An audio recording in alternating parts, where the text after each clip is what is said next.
وزیر اعظم شہباز شریف کی تحریک انصاف کو پھر مذاکرات کی دعوت، جوڈیشل کمیشن کے بجائے پارلیمانی کمیٹی بنانے کی پیشکش، کہا پی ٹی آئی مذاکرات سے بھاگ رہی ہے، آئیں بیٹھیں، ہاؤس کمیٹی بنانے کو تیار ہے، کمیٹی 2014 کے دھرنے کا بھی احاطہ کرے۔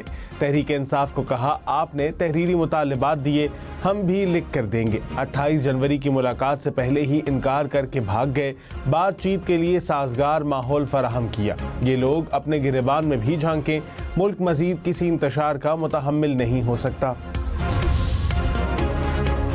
تحریک انصاف نے وزیر اعظم کی پارلیمانی کمیٹی کی تجویز غیر سنجیدہ قرار دے دی، کہا جوڈیشل کمیشن پر عوام کا اعتماد ہوتا ہے، ہاؤس کمیٹی بنانے کی تجویز بہتر نہیں۔ تحریک انصاف نے مذاکراتی کمیٹی تحلیل کر دی، کہا مذاکراتی کمیٹی کی حیثیت رابطہ کمیٹی کی ہوگی، اپوزیشن کے گرینڈ الائنس کی تشکیل کے لیے کام کریں گے۔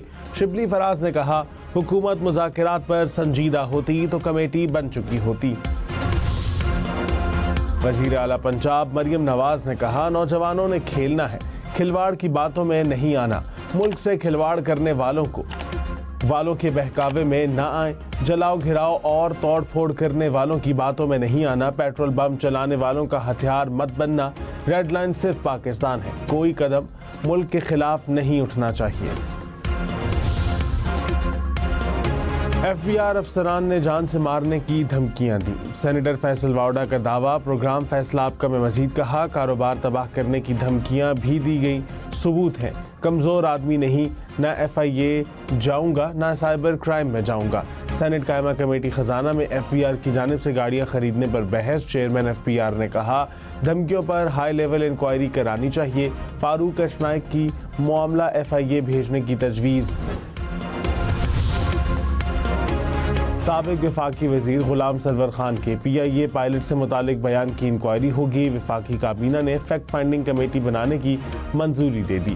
بریفنگ میں بتایا گیا کہ سابق وزیر کا بیان غیر ذمہ دارانہ اور مبالغہ آرائی پر مبنی تھا، بیان سے ملک اور قومی ایئر لائن کا تشخص شدید متاثر ہوا، قومی خزانے کو بھی شدید نقصان ہوا، کمیٹی بیان کے محرکات کا پتہ چلائے گی، قومی خزانے کو پہنچنے والے نقصان کا تخمینہ بھی لگایا جائے گا۔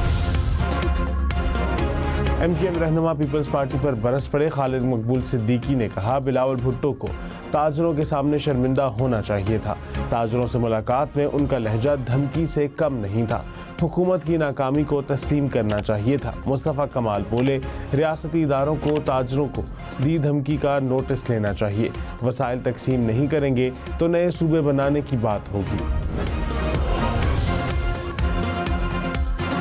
سینئر وزیر سندھ شرجیل انعام میمن نے کہا ایم کیو ایم مردہ سیاست زندہ کرنے کے لیے پیپلز پارٹی پر تنقید کرتی ہے، متحدہ کے کسی بھی رہنما کے کسی بیان کو بھی سنجیدہ نہیں لیتے۔ تاجروں نے بلاول بھٹو پر بھرپور اعتماد کا اظہار کیا۔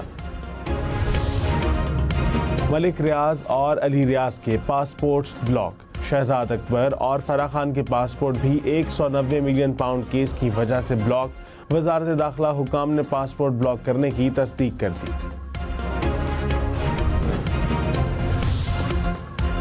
ججز کمیٹیاں پریکٹس اینڈ پروسیجر ایکٹ کے تحت کام کرتی ہیں، کون سا کیس کہاں لگے گا فیصلہ کرنا کمیٹیز کا اختیار ہے۔ سپریم کورٹ آئینی بینچ نے بینچز اور ججز کمیٹیوں کے اختیارات کیس کا فیصلہ جاری کر دیا، کہا 13 اور 16 جنوری کے حکم نامے کسی اختیار کے بغیر تھے، دونوں حکم نامے واپس لیے جاتے ہیں۔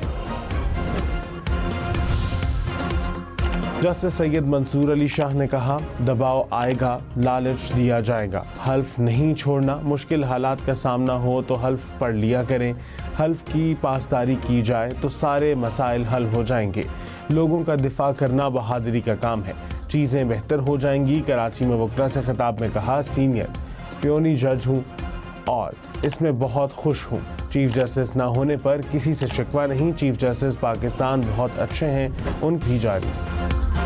خبردار 60 کلومیٹر فی گھنٹہ حد رفتار، لاہور، راولپنڈی، ملتان سمیت پنجاب بھر میں موٹر سائیکل کی حد رفتار 60 کلومیٹر فی گھنٹہ مقرر، محکمہ ٹرانسپورٹ نے کابینہ کی منظوری کے بعد نوٹیفیکیشن جاری کر دیا۔ پیٹرول اور ڈیزل کی قیمتوں میں اضافے کا امکان، 1 فروری سے ڈیزل کی قیمت میں 6 روپے فی لیٹر اضافے کی توقع، پیٹرول کی قیمت میں 3 روپے فی لیٹر اضافہ ہو سکتا ہے۔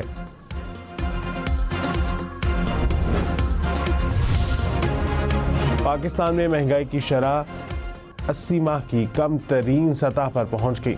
رواں مالی سال کے پہلے 6 ماہ میں مہنگائی کی شرح 7.2% رہی۔ گزشتہ سال یہ شرح 28.8% تھی۔ وزارت خزانہ نے رپورٹ جاری کر دی۔ وزیر اعظم شہباز شریف کا شرح سود مزید کم کرنے کا مطالبہ، کہا میرا خیال ہے شرح سود 2% تک کم ہونی چاہیے تھی۔ ملک کی ترقی و خوشحالی کا خواب شرمندہ تعبیر ہوگا۔ کابینہ اجلاس سے خطاب میں مزید کہا انسانی اسمگلنگ کے دھندے سے پاکستان کا امیج خراب ہوا۔ ایسے عناصر کے مکمل خاتمے تک چین چین سے نہیں بیٹھیں گے۔ افواج پاکستان کی قربانیوں کی تکریم اور توقیر ہم سب کا فرض ہے۔ امن نہیں ہوگا تو ترقی کا خواب ادھورا رہ جائے گا۔ گورنر اسٹیٹ بینک جمیل احمد نے کہا شرح سود سنگل ڈیجٹ میں لانے پر بات نہیں کر سکتا، کسی بھی فیصلے کا